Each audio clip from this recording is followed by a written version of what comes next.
Hi guys! My menu of the day is ginisang sitaw with inihaw na porkchop. First step is pisain ang bawang sa pamamagitan ng kutsilyo. Manual po ito. So after that, i-slice ng mapino.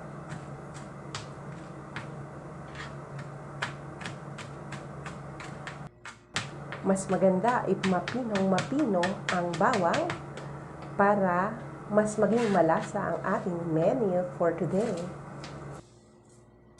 So, ang isusunod natin ay ang sibuyas or onion.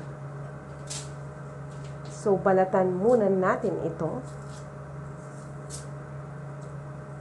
bago ito gayatin.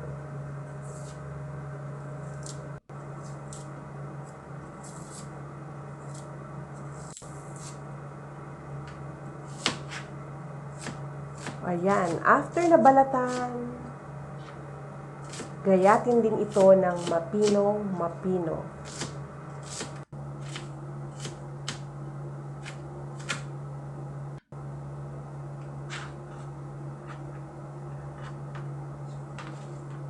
So, ang isusunod naman natin ay ang kamatis. Kasi kailangan din natin ng kamatis.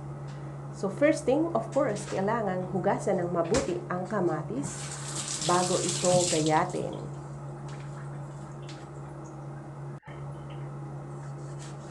So, ayan na. Ginagayat ko na ang kamatis. Ang kailangan po natin ay 3 kamatis para mas maging malasa ang ating ginisang sitaw. So, kailangan itong gayatin ng mapino katulad ng sibuyas at bawang.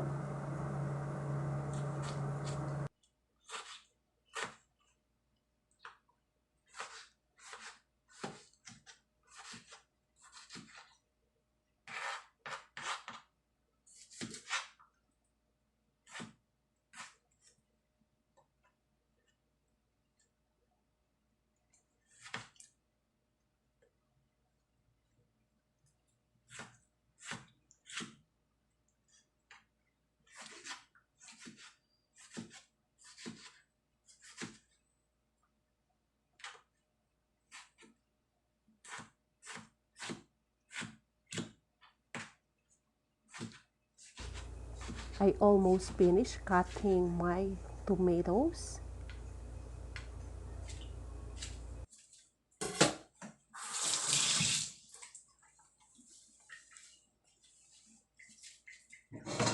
So, ilagay na natin ang kawali sa induction stove. Then, add oil. Hayaan itong uminit. And then, let's put now the garlic.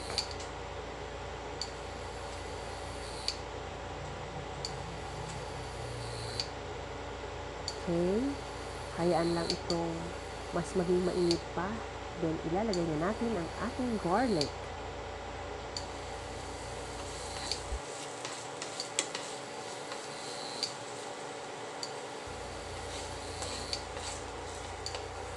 Then, next is onion. So, separate lang natin ang garlic sa kabilang side, onion sa kabilang side. And then, later on, once it becomes red, a little bit brownish, then we can put it all together.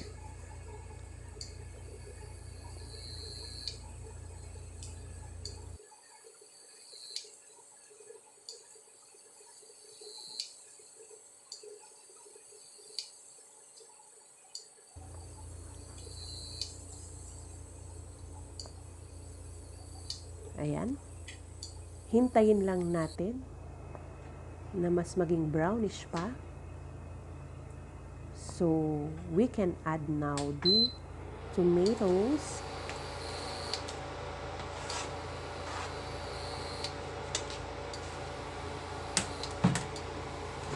So, haluin lang ito ng konti.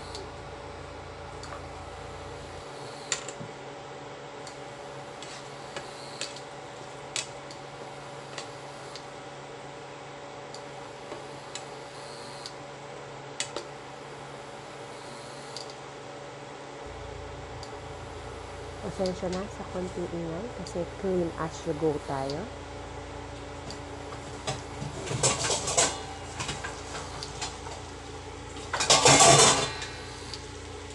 Clean as you go while we are waiting for the tomatoes to be cooked well. Okay, takpan natin ito para mas mabilis na maluto.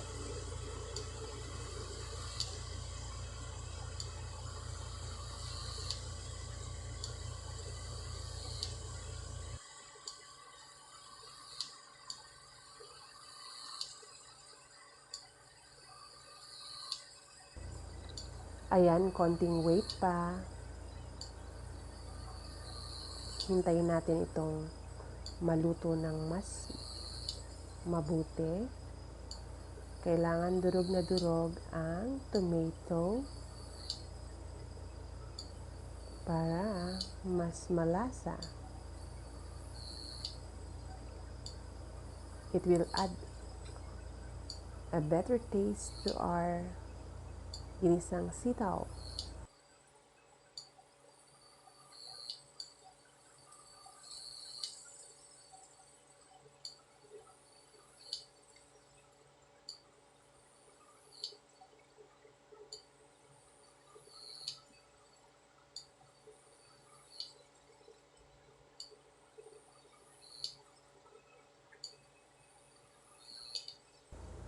Let it be fried well for at least 10 to 15 minutes.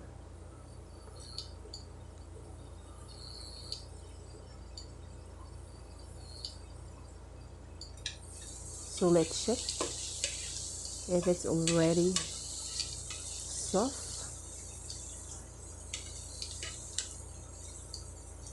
So kailangan ulit siyang takpan para mas maluto pa ng mas maigi.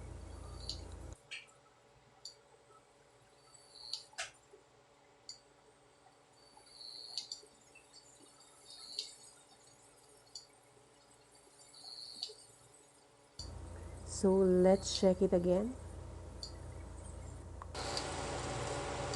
If okay na siya.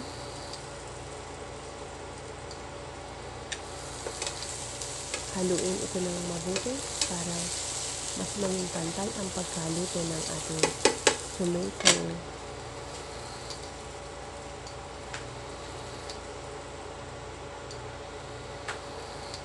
Just one more time.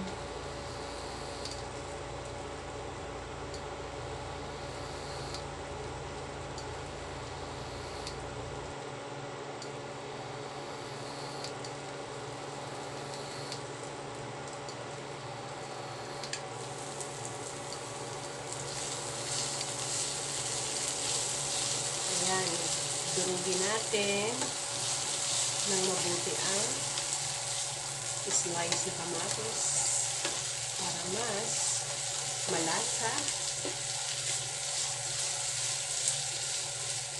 at yak nakakapit ito sa ating sitaw.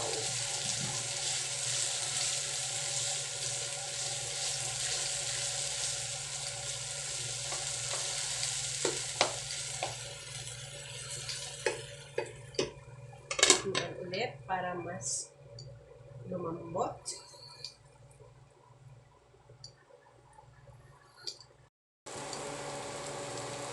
Okay, since luto na ang ating kamatis, so we can add now the butter.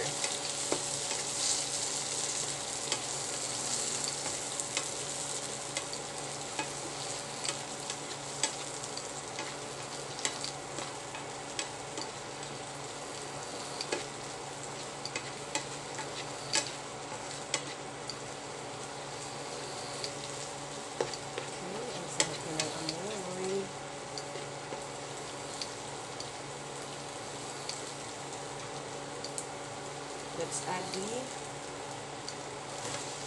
sitaw.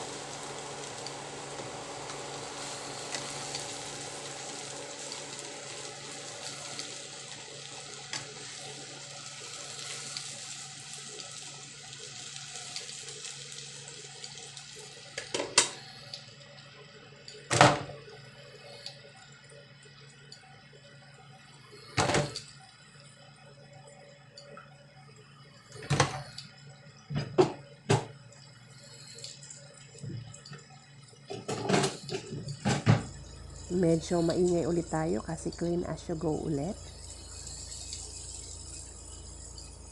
Ayan, kumuha ako ng bagong sandok para mas madaling haluin ang ating sitaw. Kasi pag yung syanse ang aking gagamitin, medyo mahirap pag hahaluin na tong sitaw.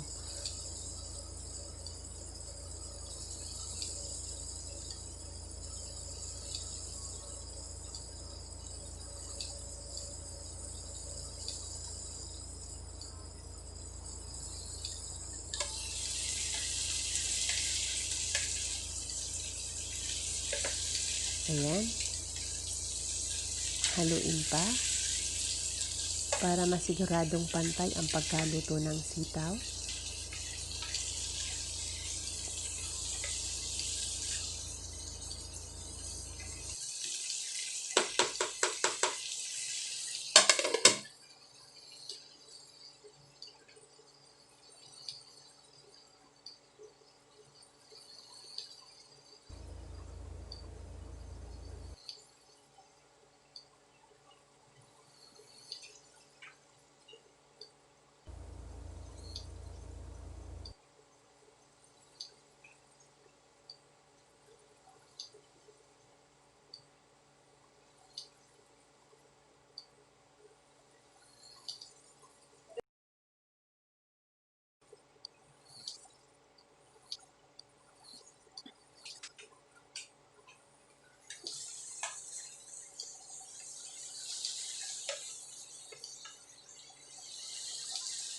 Ayan, malambot na ang sitaw.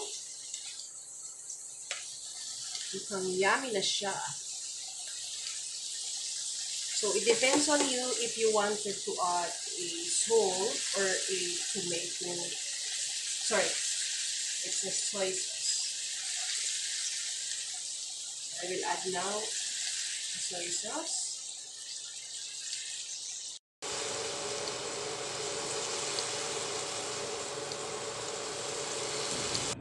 And malapit na ding matapos ang aking inihaw na pork chop. O ayan, ready na ang ginisang sitaw with inihaw na pork chop. Please like, comment, subscribe, and hit the notification bell for new updates. Thank you!